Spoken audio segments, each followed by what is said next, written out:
welcome back to day 43 of Jesus Habitually, Strength and Weakness.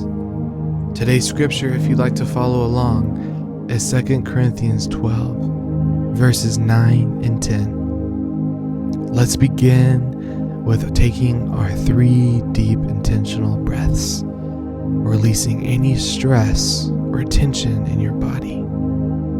And as we begin to take each deep breath, begin to offer your mind and your thoughts to Jesus.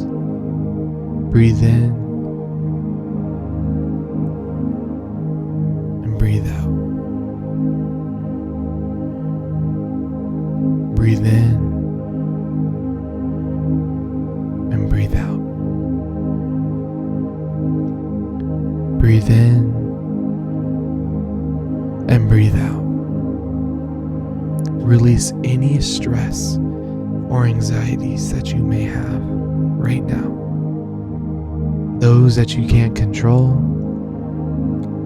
those that say you are in danger, and begin to ask God to help you through those thoughts and identify what is causing those things. Now ask God, what are you speaking to me?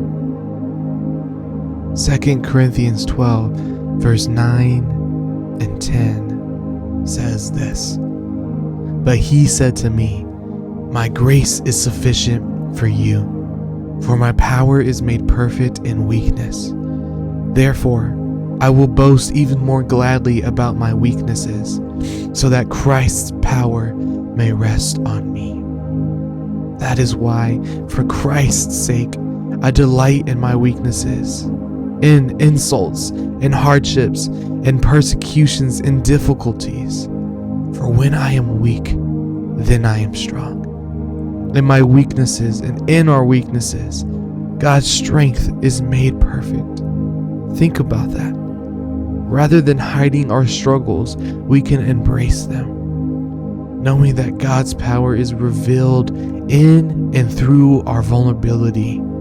This perspective allows us to find joy and strength even in the difficulties, and especially in the difficulties, because again, in our weaknesses, God's strength is made perfect, not by anything we do, but by observing the fact that He is greater.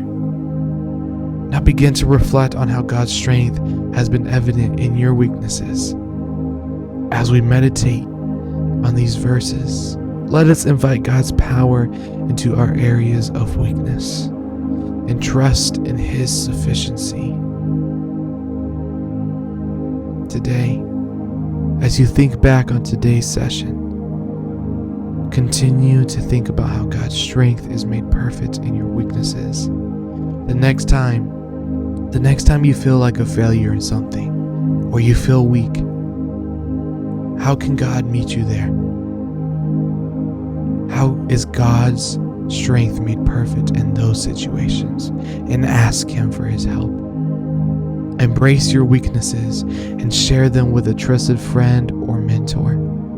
And reflect on how God's power is revealed in your vulnerability. It may encourage someone to just step out and not try to act so strong.